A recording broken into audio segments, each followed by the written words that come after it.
Hello दोस्तों, स्वागत है आप सभी का आपके अपने चैनल ग्रोमन इंस्टीट्यूट में। आज का ये वीडियो 12th क्लास फिजिक्स का है और फिजिक्स में हमारा बहुत ही शानदार टॉपिक आवेशों के निकाय की वैद्युत स्थितिज ऊर्जा, इसको समझेंगे जीरो लेवल से। राइट, चलिएगा तो स्टार्ट करते हैं। देखिए, हम सीखेंगे आवेशों के निकाय की वैद्युत स्थितिज ऊर्जा। उसके लिए हम ऐसा समझते हैं, जैसे कि समझो क्या आपने एक चीज पढ़ रखी है क्या, कि जैसे कि ये कोई आवेश है, तो इस आवेश के चारों तरफ क्या होगा, इसका एक वैद्युत क्षेत्र होगा, चाहे छोटा हो या बड़ा हो, लेकिन वैद्युत क्षेत्र जरूर होगा। ठीक है, अब हम मान के चल रहे हैं कि ये आवेश के पास में बहुत सारे और आवेश रख दिए जाए, यानी कि यहाँ पर ये Q1 आवेश है, इधर इसके पास में Q2 आवेश, ये Q3 आवेश, तो यानी कि ये तीनों आवेश मिलकर एक निकाय बना रहे होंगे, एक सिस्टम बना रहे होंगे। राइट, जैसे कि हम अकेला आदमी है तो एक वचन, दो आदमी दो वचन, और दो से अधिक हैं तो वो बहुवचन कहलाएंगे। हैं, तो इस तरीके से आपका यानी कि एक अलग स्ट्रक्चर का निर्माण कर रहे हैं ये, यानी कि एक अलग सिस्टम बना रहे हैं। जब दो या दो से अधिक चीजें लग जाती हैं तो एक नई चीज बनती है। ठीक है, ऐसी पानी में आप चीनी मिला दोगे तो शरबत कहलाएगा। चीनी अलग चीनी है, पानी अलग पानी है, लेकिन दोनों को जो मिक्स कर दोगे तो एक नई चीज का निर्माण हो जाएगा, मिक्सचर। ठीक है, यानी कि आपका मिश्रण बन जाएगा। बोले तो चीनी और पानी का एक शरबत बन गया। अब उसमें नींबू भी डाल दो स्वाद अनुसार, नमक भी डाल लो तो और मतलब स्वाद बन जाएगा, लेकिन शरबत कहलाएगा। है ठीक उसी तरह से जब दो आवेश या दो से अधिक आवेश मिल जाते हैं, जुड़ जाते हैं, तो वो क्या बनाते हैं, एक निकाय का निर्माण करते हैं। ठीक है, तो निकाय का निर्माण करने के लिए जितना कार्य करना पड़ता है वही उस निकाय की वैद्युत स्थितिज ऊर्जा कहलाती है। राइट, इसके लिए क्या है, देखिए परिभाषा, आवेशों के निकाय की स्थितिज ऊर्जा उस कार्य के बराबर होती है। आवेशों के निकाय की स्थितिज ऊर्जा उस कार्य के बराबर होती है जो उन आवेशों को अनंत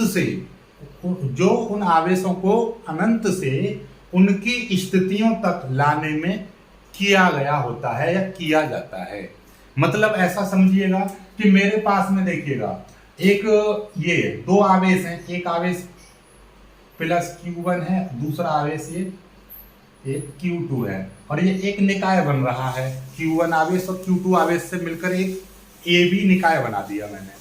अब इन आवेशों को अनंत दूरी से, अनंत दूरी का मतलब ये नहीं है कि दुनिया को पता ना बड़ी दूर से लेकर आ रहे नहीं। अनंत दूरी का मतलब ये है कि ये देखिए, यदि मैं एक आवेश है ये Q1, इसका ये क्षेत्र है, तो इससे बाहर की दूरी क्या कहलाएगी, अनंत दूरी कहलाएगी। तो ये जो Q2 आवेश है वो इसके वैद्युत क्षेत्र से बाहर रखा हुआ है। अब यहां से इसके वैद्युत क्षेत्र के अंदर लाने में और लाकर एक निर्माण बना दिया AB का, तो इसमें जो कार्य किया जाएगा वही क्या कहलाएगा, आपका वैद्युत स्थितिज ऊर्जा। यानी अनंत का मतलब क्या है कि इस आवेश के बाहर से, इस आवेश के क्षेत्र के बाहर से, ठीक है, इस आवेश के क्षेत्र से बाहर से यदि किसी आवेश को उसके अंदर लाया जाएगा तो वो क्या कहलाएगा, वो आपका कहलाया जाएगा वैद्युत स्थितिज ऊर्जा। वही कार्य है आपका वैद्युत स्थितिज ऊर्जा। तो इसीलिए एक और परिभाषा बना दी, विभिन्न आवेशों को, बहुत सारे आवेशों को, जैसे मान लीजिए यहाँ पर एक नहीं, एक Q1 Q2 Q3 तीन आवेश लिखा है, चार लिखा है, विभिन्न आवेशों को अनंत से, अनंत का मतलब क्या है कि इनके क्षेत्र से बाहर से, ठीक है, अनंत से इनकी स्थितियों तक लाकर निकाय बनाने में, यानी कि एक स्थिति, पहले की स्थिति यहाँ पर A है, दूसरे की स्थिति B है, तीसरे की स्थिति C है, इनकी स्थितियों तक लेकर आकर एक निकाय बना दिया ABC। तो इसमें जितना कार्य किया जाता है वही आपका क्या कहलाता है, वैद्युत स्थितिज ऊर्जा। तो विभिन्न आवेशों को अनंत से उनकी स्थितियों तक लाकर निकाय बनाने में जितना कार्य किया जाता है उसे ही उस निकाय की वैद्युत स्थितिज ऊर्जा कहते हैं। तो वैद्युत स्थितिज ऊर्जा क्या है, यदि दो आवेशों का निकाय है तो उस निकाय को बनाने में आवेशों को अनंत से उस निकाय को बनाने के लिए जितनी ऊर्जा, जितना कार्य किया जाता है वही आपकी क्या कहलाती है, स्थितिज ऊर्जा। ठीक है, चलिएगा दोनों परिभाषाएं आप स्क्रीनशॉट ले लीजिएगा। अब इसका डेरिवेशन करेंगे, आवेशों के निकाय की वैद्युत स्थितिज ऊर्जा का सूत्र हम कैसे बनाएंगे। समझो कि हमारे पास में एक निकाय है AB, जो प्लस Q1 कूलम तथा प्लस Q2 कूलम से आवेशों से मिलकर बना है, जिनके बीच की दूरी है R। तो हमारे पास में एक क्या है, निकाय हो गया ये वाला AB, जो माइनस Q कूलम तथा प्लस Q कूलम आवेशों से मिलकर बना है, माइनस नहीं प्लस, ये दोनों ही प्लस से मिलकर बना है। ठीक है, तो ये परिभाषा भी लिख दी है। माना एक निकाय AB जो प्लस Q1 तथा प्लस Q2 आवेशों से मिलकर बना है, जिनके बीच की दूरी R है, जिनके बीच की दूरी R है। यहां तक तो कोई समस्या नहीं है। अब हम मान के चल रहे हैं, माना कि अब ये निकाय तो ये बना हुआ दिखाई दे रहा है, लेकिन निकाय बनने से पहले की प्रक्रिया को जरा सोचो, दोहराओ कि यहाँ पर सबसे पहले हम क्या लेकर आए होंगे, एक पहले Q1 आवेश लेकर आए होंगे, इसका कुछ ना कुछ यहाँ पर क्षेत्र होगा। ठीक है, तो हम मान ले रहे हैं, पहली कंडीशन हम क्या मान के चल रहे हैं, माना Q2 आवेश बिंदु B पर ना होकर अनंत में स्थित हो तब, यानी कि Q2 आवेश, ये जो Q2 आवेश है अभी हम कहां पर बिंदु B पर नहीं मान रहे हैं, अभी Q2 आवेश को हम कहां पर मार रहे हैं, अनंत में मार रहे हैं, बहुत दूरी पर रखा हुआ है Q2 आवेश, यहां पर रखा हुआ है, और इसका इस आवेश का जो क्षेत्र है वो केवल यहां तक ही है, यहां तक। ठीक है, ये इतना क्षेत्र, इससे आगे की दूरी इसके लिए अनंत कहलाएगी। तो अब मान के चल रहे, माना Q2 आवेश बिंदु B पर उपस्थित ना होकर ये अनंत में स्थित हो तब, हमने मान के चल लिया कि भैया ये Q2 आवेश अभी यहाँ इस बिंदु पर उपस्थित नहीं है, कहां पर उपस्थित है, अनंत में उपस्थित है, यानी कि इससे दूर है, इसके क्षेत्र से। ठीक है, तब की कंडीशन क्या रहेगी, तब Q1 के कारण, इस आवेश के कारण R दूरी पर, इस Q1 के कारण बिंदु B पर वैद्युत विभव कितना होगा। आप जानते हो किसी आवेश के कारण किसी भी दूरी पर वैद्युत विभव निकलता है, उसका फॉर्मूला क्या होता है, 1/4πε0 Q/R। तो Q की जगह पे आप आएगा Q1/R। कि ऐसा क्यों, ऐसा इसलिए क्योंकि किसी आवेश के कारण R दूरी पर वैद्युत विभव कितना होता है, ये होता है आवेश बट्टे दूरी। आवेश यहाँ पे Q1 है और दूरी कितनी R है, इसको समीकरण 1 मान लिया। ठीक है, अब हम मान के चल रहे हैं कि इस Q2 आवेश को हम कहां पर ले आए, फिर से एंकर, इस Q2 आवेश को बिंदु B पर ले आए। तो हम मान रहे हैं अब Q2 आवेश को अनंत से बिंदु B तक लाने में किया गया कार्य W हो तब, हमने मान लिया कि इसको अनंत से बिंदु B तक लाने में किया गया कार्य W है, तब की कंडीशन क्या आ जाएगी, W बराबर, नॉर्मली आप जानते हो विभव बराबर फॉर्मूला होता है कार्य बट्टे आवेश। ठीक है, एकांक आवेश को अनंत से वैद्युत क्षेत्र के भीतर लाने में किया गया कार्य वैद्युत विभव कहलाता है। तो यहाँ पर एकांक आवेश की जगह पर कौन सा आवेश है, Q2 आवेश है। तो बस सिंपल सी बात है, W अपॉन क्या आ जाएगा, Q2 आ जाएगा। तो विभव बराबर होता है W अपॉन Q, तो W बराबर क्या हो जाएगा, Q की मल्टीप्लाई हो जाएगी VQ। ठीक है, W बराबर VQ हो गया, Q की जगह पर कौन सा आवेश लिया जाएगा, Q2, क्योंकि Q2 आवेश की बात चल रही है। और इसके कारण यहाँ पर कौन सा वैद्युत विभव उत्पन्न है, क्योंकि इसके क्षेत्र में लेकर आ रहे हैं इस आवेश के, तो इसके कारण यहाँ पर कौन सा विभव होगा, इस आवेश के कारण यहाँ पर विभव होगा V। ठीक है, और इस आवेश को यहाँ पर लेके आएंगे तो किया गया कार्य हो जाएगा W बराबर VQ। ठीक है, V का मान 1/4πε0 और Q1/R, ये V का मान हो गया समीकरण 1 से, ये हो गया Q2। ठीक है, समझ में आएगी बात। चलिए यहाँ तक कोई समस्या नहीं है। यहाँ के बाद में हमने क्या किया, इस Q1 और Q2 की मल्टीप्लाई कर दी, तो ये चीज आ गई यहाँ पर। तो W बराबर क्या आ गया, W बराबर आ गया इतना, W बराबर इतने जूल। और यही आपकी क्या होगी, यही इन A और B की स्थिति ऊर्जा कहलाएगी। क्यों, क्योंकि यही इन Q1 Q2 से मिलकर बने निकाय की स्थितिज ऊर्जा होगी।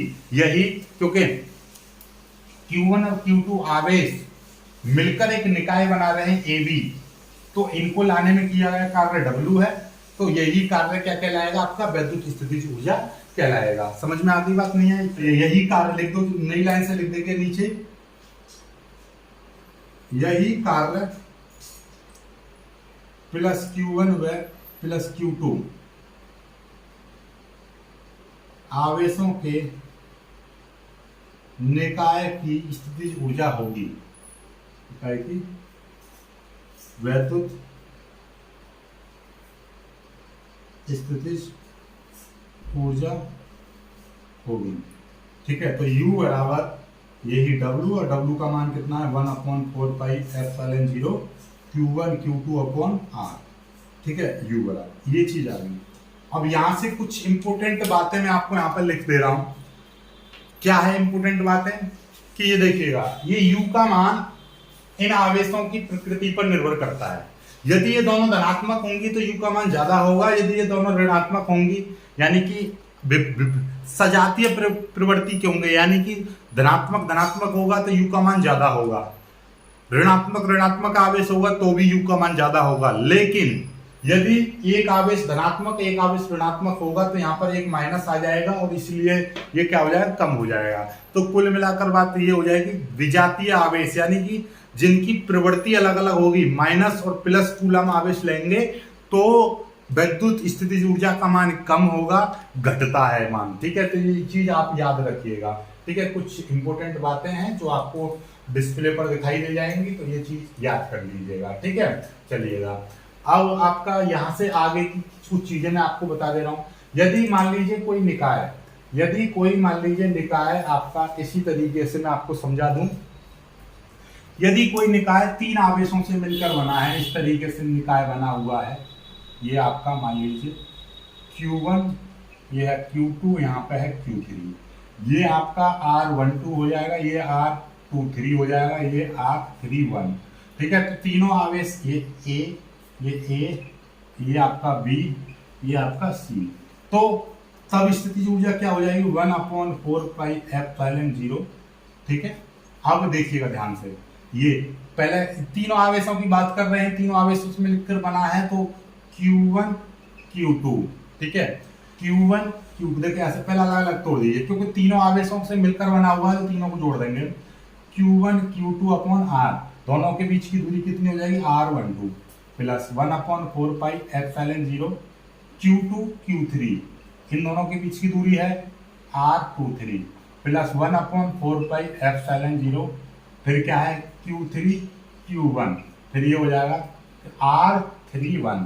ठीक है, ये दोनों में से कॉमन ले लेंगे, 1/4πε0 कॉमन ले लेंगे, तो ये क्या हो जाएगा Q1 Q2 upon R12 plus Q2 Q3 upon R23 plus फिर Q3 Q1 अपॉन R31, इस तरीके से इतने जूल। तो कुल मिलाकर बात यह है कि जितने भी आवेश होंगे उस इस तरीके से दूरी को हम काउंट करते रहेंगे।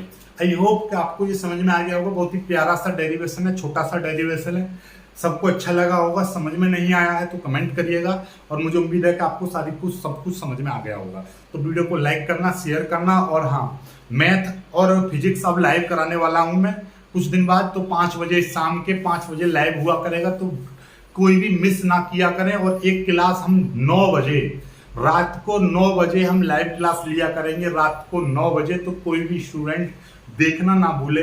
हर रात 9 बजे मैथ और फिजिक्स का लाइव किया करेंगे, तो जल्दी ही मैं लाइव लेकर आऊंगा। तब तक के लिए वीडियो देता रहूंगा, सभी लोग देखते रहिए, सपोर्ट करिए। मिलेंगे कुछ अच्छी वीडियो में, तब तक के लिए बाय बाय, जय हिंद।